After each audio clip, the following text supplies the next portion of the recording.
English with EduWorld. Learn English. Connect with world. Have you ever noticed this? You can talk in English, but you can't really chat. You answer questions, you explain ideas, but real conversations, they don't flow. You pause, you overthink, you sound distant. And the strange thing is, your English isn't wrong. The problem isn't vocabulary, it's that you were never taught how to chat in American English. Small talk, natural reactions, that easy back and forth. And today, we're breaking that wall, Because this is English with EduWorld. where you don't just learn English. You become confident in real, everyday American English. Do you ever feel like you're great at texting, but when it comes to actually talking to someone, your brain just goes blank? You know all the words, but they just don't come out? Yeah, me too. Today, we're diving into why that happens and how to fix it. Why is it that some people can walk into a room, start chatting, and instantly sound natural, while others say the same things but somehow feel translated? Have you ever noticed that? Two people speaking English, same grammar level, same vocabulary, but one sounds relaxed, effortless, and the other sounds like he's reading from inside his head. Yeah, and the difference isn't intelligence. It's not even fluency. It's how comfortable you are with real-life chatting. The small, everyday conversations that don't feel important, but actually change everything. So today, we're now talking about big speeches. We're talking about chatting, the kind that builds connection in American English, one simple moment at a time. Can I tell you something a little embarrassing? Always. Last month, I was at this small get-together. Nothing formal, just people chatting before dinner. And I thought, okay, this is easy. I've studied for years. I know vocabulary, I know structure. So when someone asked, how's work going? I said, my professional responsibilities have recently intensified, but I am managing them with strategic efficiency. Oh, no. Yeah, and the room got quiet. Not rude, just confused. Someone nodded, then they turned to the next person, and I stood there thinking I said it correctly, grammatically precise. Why did it feel so wrong? Because you weren't chatting, you were presenting. There's a difference between knowing English and speaking from feeling, between textbook answers and how we really speak in real life. In American English, in everyday English, when someone asks about work, they don't expect a report. They expect a human moment. You could have said, "It's been kind of crazy lately, but I'm hanging in there." That's casual English. That's talking like a real person. That's conversational English. Messy, warm, alive. So I didn't sound natural. You sounded translated. And here's the painful part. So many learners live in that gap. They study spoken English, they memorize phrases, but when it's time for real-life English, their brain freezes. They hesitate, they search, they try to sound smart instead of sounding real. And the worst feeling? Walking home, replaying the moment, thinking, why didn't I just say something simple? That's exactly what I did. You're not alone. That's why we created English with EduWorld, not to teach perfect sentences, but to explore American English the way people actually talk. Learn English, connect with world. If this already feels like your story, subscribe and stay with us, because what we're about to uncover might completely change how you see chatting. And here's the real question. Why does something so small feel so terrifying in the first place? So, it's not just me being awkward? No. And let me tell you something that might hit close to home. I once coached a brilliant engineer, top of his field, sharp mind, strong resume, but he kept getting passed over for promotion. Not because he lacked skill, his work was solid. It was because when he met international partners, he didn't know how to chat. Not present a report, not explain data, just chat. He would say things like, I am pleased to initiate professional interaction, instead of, hey, it's good to finally meet you. And in American English, that gap matters more than people admit. So, competence wasn't enough. Exactly. Because chatting is where trust begins. It's where people decide if you're easy to work with, if you're someone they can relax around. If you can't break the ice, you're already behind the 8 ball. And it's not just work. Think about class. Someone sits next to you and says, "Hey, is this seat taken?" You reply, "No, it is currently unoccupied." Technically correct, emotionally distant. The conversation dies. Just like that. You feel it, that tiny shift. And inside you think, why does this always happen to me? Because we overthink. Yes, we treat chatting like a performance. We try to sound impressive instead of sounding real. But real life English, the way people actually talk, the way it flows, is messy. It's simple, it's warm. If you can't chat, you stay on the outside looking in. You watch others connect while you feel like you're always walking on eggshells, afraid to say the wrong thing. And after enough moments like that, you start telling yourself you're just not good at social situations. But what if the problem isn't your personality? What if it's something deeper, something happening in your mind before you even open your mouth? So you're saying chatting can actually change someone's career trajectory? I've seen it happen. There was this employee, average technical skills, nothing extraordinary, but he had one thing most people underestimated. He could chat, not perform, not impress, just real life English, casual English, the way it flows naturally. He'd walk into the office and say, "Morning, how'd the client call go?"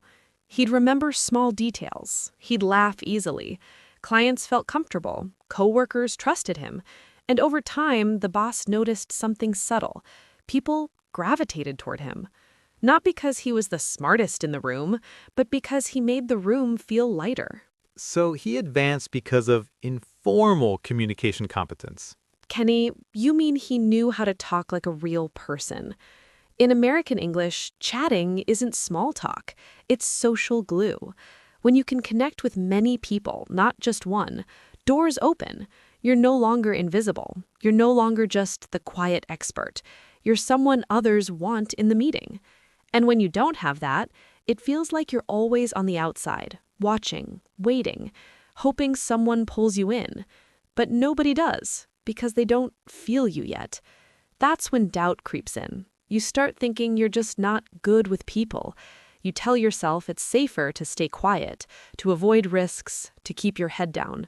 But deep inside, it stings, because you know you have more to give. Let me ask you something. Have you ever watched someone less qualified move ahead and thought, how did that happen? Before we talk about changing anything, we need to understand what's really happening inside your mind when you try to chat. So what's actually happening inside the mind? Because logically, I know the words. Conceptually, I understand the structure. That's exactly the trap. You're operating from logic, not connection. So you're telling me the problem isn't vocabulary, it's something deeper. Much deeper. And I say this not as a teacher, but as someone who has watched hundreds of real conversations unfold in American English, in offices, at conferences, at small dinner tables where nobody is trying to impress anyone. Native speakers don't chase perfect sentences. They react. They interrupt gently. They laugh in the middle of a thought. The sentence forms while the emotion is already moving. That's how we really speak in real life. You, on the other hand, pause. You calculate. You assemble language like you're submitting a final exam. By the time the sentence is ready, the moment is gone. And it's not your fault. Most learners are trained to value correctness over connection. So when you enter a casual English situation, your brain switches into academic mode. You sound polished, but distant. That's actually why we started English with EduWorld, not to make people sound smarter, but to help them notice the rhythm of everyday English, the way it comes out naturally, the way it flows when you stop trying so hard. So chatting isn't about performing fluency. No, it's about allowing imperfection. It's about talking like a real person instead of proving you're competent. And once you see that shift, everything starts to feel different. But here's the real question. If it's not about being perfect, then what does natural actually look like in practice? So, you asked what natural actually looks like in practice? It starts with this shift. Stop trying to sound impressive and start trying to feel connected. Define connected in communicative terms. Kenny, not communicative terms, just human terms. Let me ask you something. Do you prefer talking to one person or a group? One person. In group dynamics, I experience cognitive overload. See, that's exactly it. If you're in a group in American English and someone says, "So, what do you guys usually do on weekends?" and you reply, "I typically engage in solitary recreational activities," the group doesn't feel you. You're describing your life like a research paper. Try this instead. "Honestly, I'm kind of boring. I just recharge on weekends." Now there's personality, there's warmth. That's human English. The first solution is simple but uncomfortable. Answer with feeling first, information second. When someone asks, "Do you prefer face-to-face chatting or social media?" don't say, "I favor direct interpersonal communication due to its efficiency." That sounds like a debate competition. Say, "I like face-to-face. It just feels more real to me." Or, "Online is easier for me. I get nervous in person." That's emotional language. That's how we really speak in real life. So the issue's not linguistic deficiency, but emotional distance. Exactly.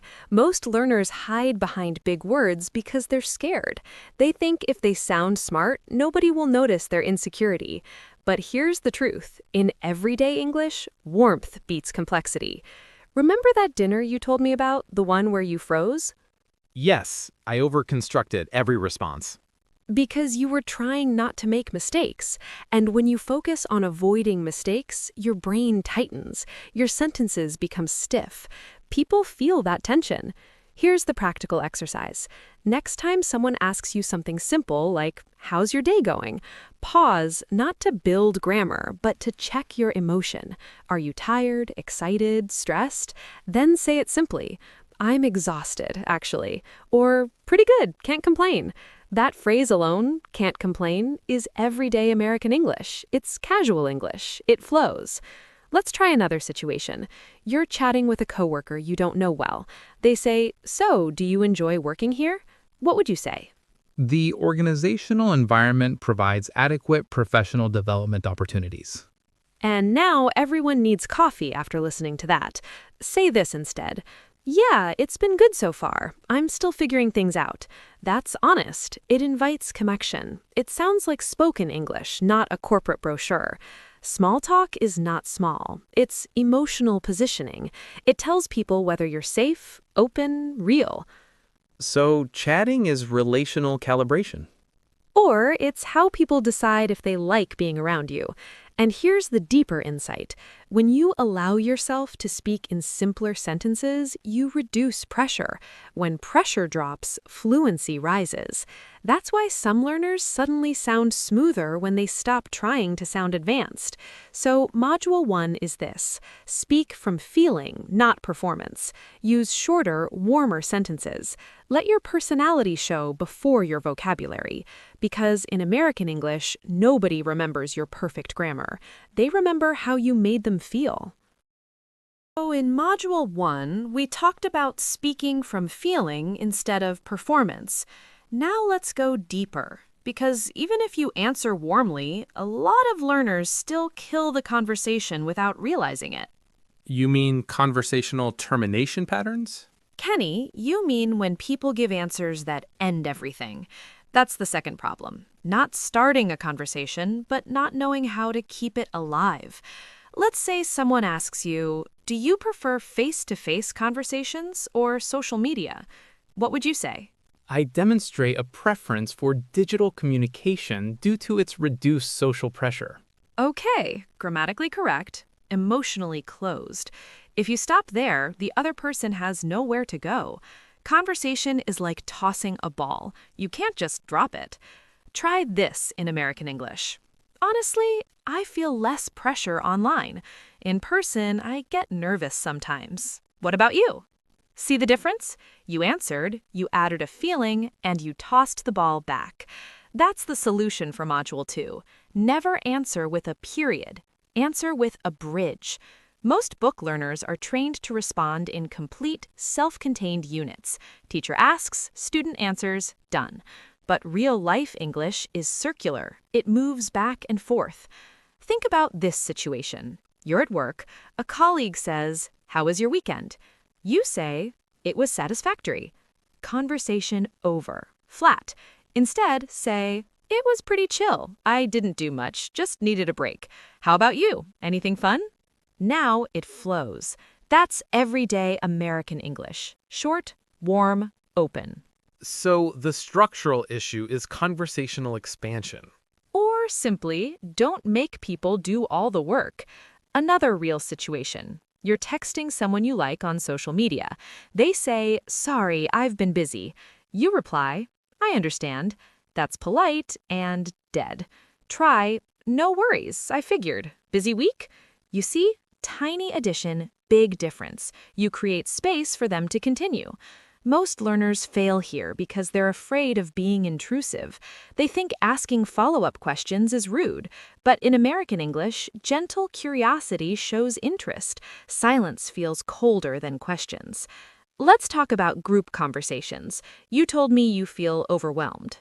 Yes, in multi-party interactions, I struggle to interject appropriately.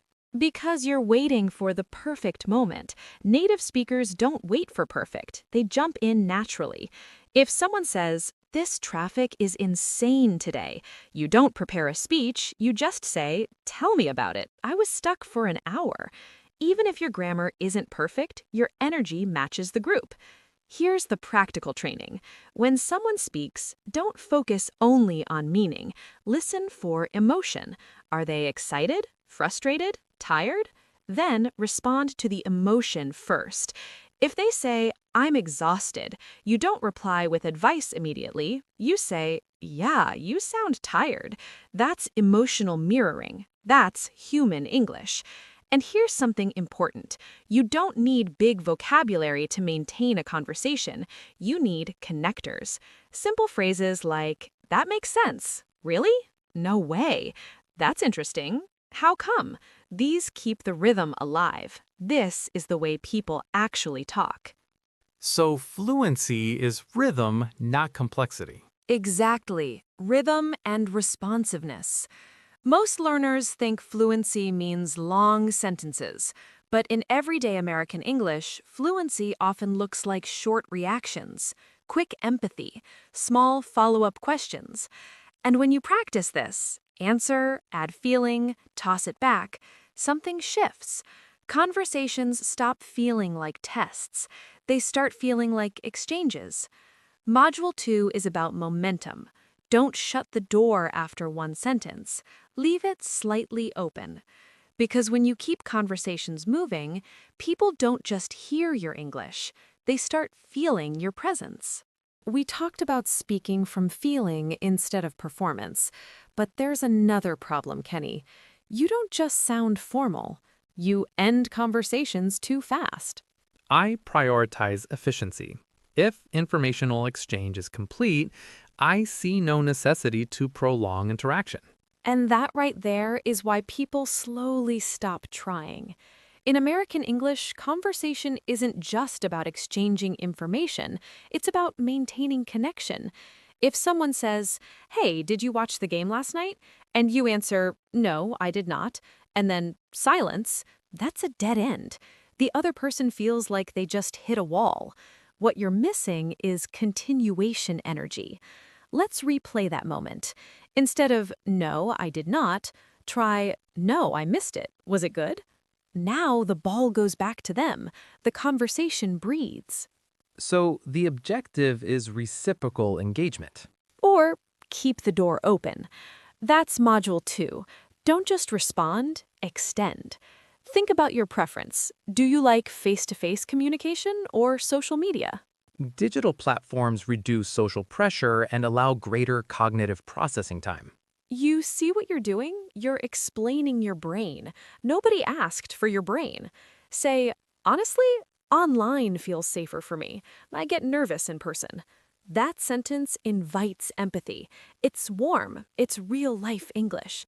So if someone understands all this, but doesn't practice, Then nothing changes. That's the hard truth. If you keep speaking an academic language during casual chats, people will slowly step back. Not because you're wrong, but because you feel distant. Imagine someone saying, "Crazy week, huh?" And you reply, "It has been exceptionally demanding from a productivity standpoint." The conversation drops, the energy disappears. And if you only study English but never practice 30 minutes a day, real speaking, real emotional responses, your mouth never catches up with your brain. You'll keep freezing in group conversations. You'll keep choosing silence over risk. That silence becomes a habit. so avoidance reinforces stagnation. Exactly. Every time you avoid speaking, you teach your brain that English is dangerous, and the next time, it feels even harder.